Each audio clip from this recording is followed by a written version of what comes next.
नमस्कार, good morning, जोहार। झारखंडी Hindi news में आपका स्वागत है। झारखंड की तमाम छोटी बड़ी खबर जानने के लिए चैनल को सब्सक्राइब, वीडियो को लाइक और झारखंड के आप किस जिले से वीडियो को देख रहे हैं या कमेंट में जरूर लिखें। चलिए जानते हैं आज की पहली और बड़ी खबर। झारखंड में फिर कमजोर पड़ा मानसून, आसमान में बादल लेकिन बारिश नहीं। मौसम विभाग ने जारी किया ताजा येलो अलर्ट। झारखंड की राजधानी समेत झारखंड में अगले 4 दिनों के दौरान मानसून कमजोर रह सकता है। इस दौरान राज्य के अधिकांश हिस्सों में हल्के बादल छाए रहेंगे। बावजूद इसके संथाल, परगना, कोल्हान और पलामू में अलग अलग दिनों में भारी बारिश का येलो अलर्ट जारी किया गया है। साथ ही पूरे राज्य में गरज के साथ हल्की बारिश और कहीं कहीं वज्रपात होने की चेतावनी दी गई है। झारखंड में मानसून एक बार फिर कमजोर हो रहा है। आसमान में बादल छाए हैं लेकिन बारिश नहीं हो रही है। राज्य के कई हिस्सों में मौसम का यही हाल है। मौसम विभाग ने संथाल और पलामू के अलग अलग इलाकों में भारी बारिश की संभावना जाहिर की है। जमीन घोटाला मामले में सीएम हेमंत सोरेन को समन, 14 अगस्त को पूछताछ करेगी ईडी। झारखंड के सीएम हेमंत सोरेन को प्रवर्तन निदेशालय ने 14 अगस्त को पूछताछ के लिए बुलाया है। उन्हें अगले सप्ताह राज्य की राजधानी रांची स्थित एजेंसी के कार्यालय में आने के लिए कहा गया है। केंद्रीय जांच एजेंसी उनसे जमीन घोटाला मामले में पूछताछ करेगी। एक रिपोर्ट के अनुसार व्यवसायी विष्णु अग्रवाल और सौदा सर्किल के राजस्व उप निरीक्षक भानु प्रताप प्रसाद के बयान में उनके नाम का उल्लेख किया गया था। बरियातू में जमीन के मामले में उनसे पूछताछ होगी। बता दें कि फिलहाल बिजनेसमैन विष्णु अग्रवाल जमीन घोटाला मामले में मनी लॉन्ड्रिंग के आरोप के तहत ईडी की हिरासत में है। 48 साल के हुए सीएम हेमंत सोरेन, पीएम मोदी ने दी बधाई, कहा लंबी हो आपकी उम्र। झारखंड की राजनीति में बुलंदियों को छूने वाले मुख्यमंत्री हेमंत सोरेन का 48वां दिवस गुरुवार को मनाया गया। इस खास मौके पर प्रधानमंत्री नरेंद्र मोदी समेत कई दिग्गजों ने उन्हें बधाई व शुभकामनाएं दी है। राज्य में कांग्रेस राजद के साथ महागठबंधन की सरकार चला रहे हेमंत सोरेन झारखंड मुक्ति मोर्चा पार्टी के कार्यकारी अध्यक्ष भी हैं। मुख्यमंत्री को जन्मदिन की बधाई देते हुए प्रधानमंत्री नरेंद्र मोदी ने उनकी लंबी उम्र और अच्छे स्वास्थ्य की कामना की है। जनजातीय मामलों के मंत्री अर्जुन मुंडा ने भी सोशल मीडिया पर उन्हें बधाई देते हुए भगवान से उनकी अच्छी सेहत, खुशी और दीर्घायु रहने की प्रार्थना की है। वहीं पूर्व मुख्यमंत्री और भाजपा के राष्ट्रीय उपाध्यक्ष रघुवर दास ने कहा है कि आपको जन्मदिन की हार्दिक शुभकामनाएं। बाबा वैद्यनाथ से आपके स्वास्थ्य और दीर्घ जीवन की कामना करता हूं। भाजपा प्रदेश अध्यक्ष और पूर्व मुख्यमंत्री बाबूलाल मरांडी ने भी उनके उत्तम स्वास्थ्य और दीर्घायु की कामना की।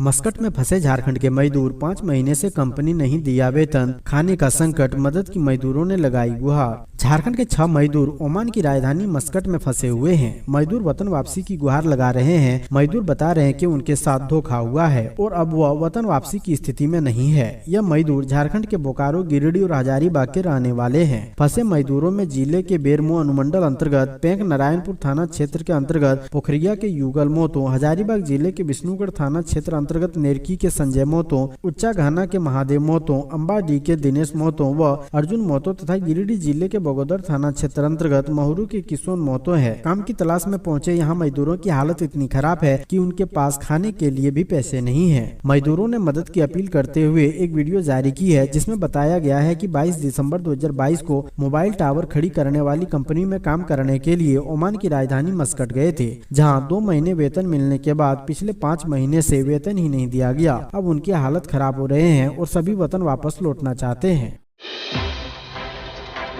5 सितंबर को होगा डुमरी उपचुनाव, 17 अगस्त को जेएमएम प्रत्याशी बेबी देवी करेंगी नामांकन। भाजपा ने अब तक नहीं की उम्मीदवार की घोषणा। चुनाव आयोग की ओर से डुमरी विधानसभा उपचुनाव की तिथि घोषित करने के साथ भावी प्रत्याशियों के बीच रस्साकसी शुरू हो चुकी है। स्थानीय स्तर पर सभी अपनी ताकत आजमाने में जुट चुके हैं। वहीं इस उपचुनाव के लिए नामांकन की प्रक्रिया शुरू हो चुकी है। इस उपचुनाव के लिए जेएमएम की ओर से प्रत्याशी पहले ही घोषित कर दिया गया है। दिवंगत जगन्नाथ मोतो की पत्नी बेबी देवी चुनाव लड़ेगी। वे 17 अगस्त को नामांकन दाखिल करेगी। उनके नामांकन में सीएम हेमंत सोरेन सहित कई बड़े नेताओं के शामिल होने की उम्मीद है। हालांकि अभी यह पुख्ता नहीं है। बाबूलाल मरांडी ने कहा आदिवासी दिवस के नाम पर मनाया गया सोरेन राज परिवार दिवस। झारखंड भाजपा के प्रदेश अध्यक्ष बाबूलाल मरांडी ने कहा है कि झारखंड में आदिवासी दिवस के नाम पर सोरेन राज परिवार दिवस मनाया गया। सरकार द्वारा आयोजित समारोह में झारखंड के वीर शहीदों और महान क्रांतिकारियों का अपमान हुआ है। कहा कि समारोह के प्रचार प्रसार में करोड़ों रुपए खर्च किए गए हैं, लेकिन पोस्टर बैनर में राज्य के महान विभूतियों सिद्धू कानू, चांद भैरव, तिलका मांझी और भगवान बिरसा मुंडा का कोई जगह नहीं दी गई। बाबूलाल मरांडी ने कहा कि सत्ता के अहंकार में जब सत्ताधारी वीर क्रांतिकारियों का तिरस्कार करने लगे तो उनका पतन सुनिश्चित है।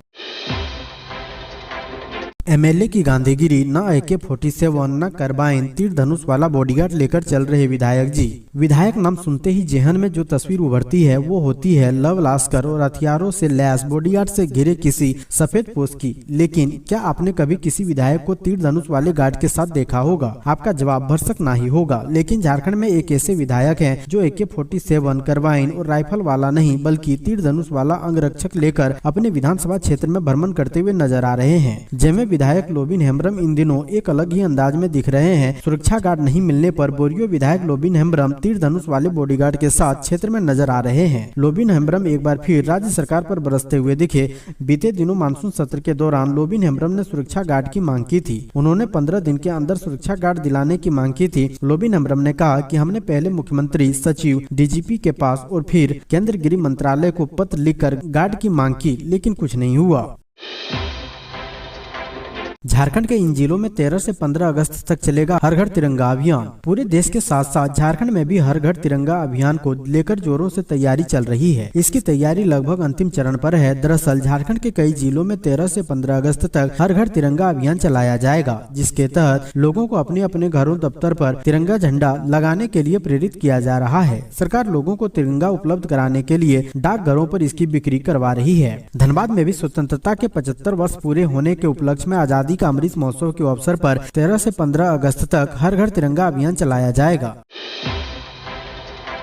चतरा के एक स्कूल में अश्लील नाच झूमे मंत्री सत्यानंद भोक्ता बजा रहे थे मेज। चतरा जिला अंतर्गत हंटरगंज के एक +2 विद्यालय के नए भवन के उद्घाटन समारोह में शर्मनाक घटना हुई है। समारोह में छोटे छोटे बच्चे बच्चियों के सामने अश्लील नाच गाना हुआ। मौके पर श्रम मंत्री सत्यानंद भोक्ता व चतरा के DEO दिनेश कुमार मिश्रा भी मौजूद थे। मंत्री ने इस अश्लील नाच का मजा लिया। वह झूम रहे थे और मेज बजा रहे थे। कार्यक्रम स्कूल की छत पर चल रहा था। DEO श्री मिश्रा भी पूरे कार्यक्रम में इस नाच गान को देखते रहे। इस मामले की जानकारी मिलते ही शिक्षा विभाग ने DEO को सौकोज किया है। DEO से पूछा गया है कि यह कार्यक्रम कैसे आयोजित किया गया। विभाग ने पूरी घटना पर स्पष्टीकरण मांगा है। समारोह का वीडियो वायरल होने के बाद विभाग में खलबली मची हुई है। वहीं कार्यक्रम के बाद मंत्री सत्यानंद भोक्ता ने कहा कि हमारे बच्चे बच्चियों में प्रतिभा की कमी नहीं है। यहाँ गीत संगीत प्रस्तुत किया। उन्होंने कहा कि वह खुद विद्यालय के हालत की मॉनिटरिंग करते हैं। स्कूलों को जो भी जरूरी चीजें होती है मुहैया कराई जाती है। मैं निर्दोष हूँ, मुझे कुछ पता नहीं। ईडी का समन मिलने पर बाबूलाल मरांडी ने हेमंत सोरेन की ली चुटकी। 2024 के लोकसभा चुनाव में अब 1 साल से भी कम का वक्त बचा है। ऐसे में अब सत्ताधारी और विपक्षी पार्टी अपना वर्चस्व मजबूत करने की कोशिशों में लगी हुई है। इस बीच झारखंड में ईडी द्वारा मुख्यमंत्री हेमंत सोरेन को दूसरी बार समन जारी करते हुए उन्हें पूछताछ के लिए बुलाए जाने पर राज्य में राजनीतिक हलचल तेज हो गई है। CM सोरेन के खिलाफ समन जारी होते ही पक्ष विपक्ष के बीच आरोप प्रत्यारोप का दौर शुरू हो गया है। ईडी के समन जारी होते ही झारखंड बीजेपी नेता बाबूलाल मरांडी CM हेमंत सोरेन पर लगातार हमला बोल रहे हैं। अपने आधिकारिक ट्विटर हैंडल से एक के बाद एक ट्वीट करते हुए बाबूलाल ने CM पर तंज कसते हुए कहा है कि मैं निर्दोष हूं, मुझे कुछ पता नहीं। पूजा सिंघल ने घपला घोटाला किया, बालू पत्थर बेच दिए, लेकिन CM को पता नहीं। पंकज मिश्रा ने विधायक प्रतिनिधि रहते हुए 1000 करोड़ रुपए का अवैध खनन किया, लेकिन CM को पता नहीं। बाबूलाल मरांडी आगे कहते हैं कि प्रेम प्रकाश ने ट्रांसफर पोस्टिंग से लेकर टेंडर मैनेज करने का खेल किया, लेकिन CM को पता नहीं। CM के करीबी अमित अग्रवाल ब्लैक मनी को व्हाइट करने के हवाला का धंधा चलाते हैं, लेकिन CM को कुछ पता ही नहीं। सिर्फ एक सवाल सब पूछ रहे हैं कि आपके साथ घपले घोटाले करने वालों में एक भी आदिवासी या मूलवासी क्यों नहीं, और सोरेन परिवार ने सिर्फ आदिवासियों का ही जमीन क्यों लूटा। खाओ कमाओ बाहर वालों के साथ, सिर्फ रोने के लिए आदिवासी मूलवासी कार्ड।